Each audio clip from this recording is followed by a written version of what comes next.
Aujourd'hui, je te montre comment rattraper ton retard grand dorsal pour enfin devenir aussi large qu'une table basse. Je prends 30 secondes de ton temps pour me représenter.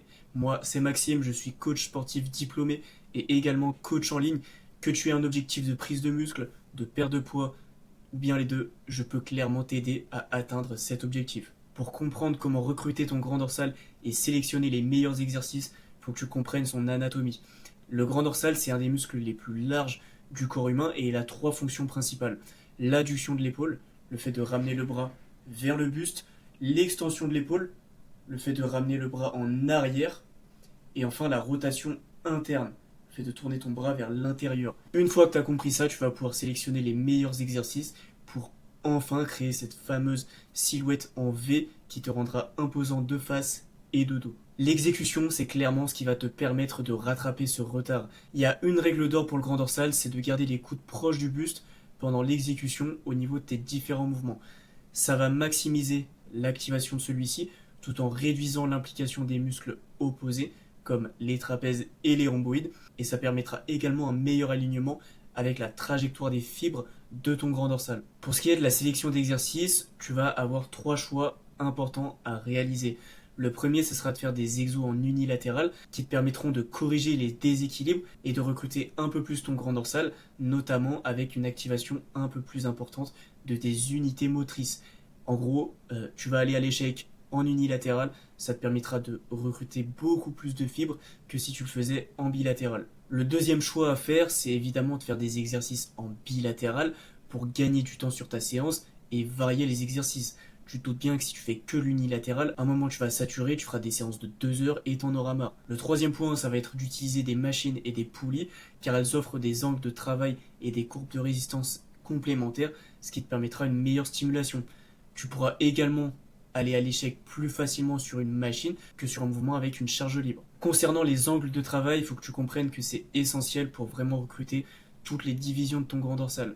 Il va falloir que tu travailles dans une position étirée et donc que tu aies le bras vraiment au-dessus de la tête. Pour travailler un peu plus le milieu et le haut de ton grand dorsal, tu vas pouvoir le mettre légèrement en avant ou bien carrément en avant du buste sur un tirage horizontal.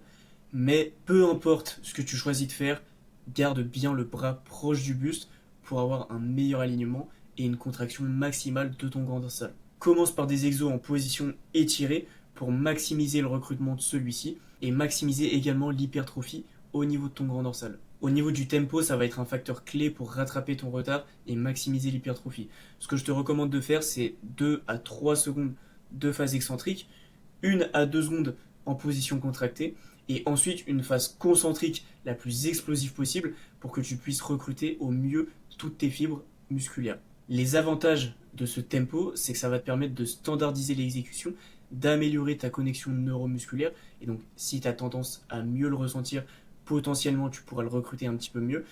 Tu vas également augmenter le temps sous tension, même si ce n'est pas le facteur le plus important pour l'hypertrophie, ça reste intéressant, et tu vas optimiser la tension mécanique pour rattraper ce retard. L'ordre des exos, c'est stratégique pour le développement de ton grand dorsal. Commence par des exos en unilatéral et ensuite en bilatéral.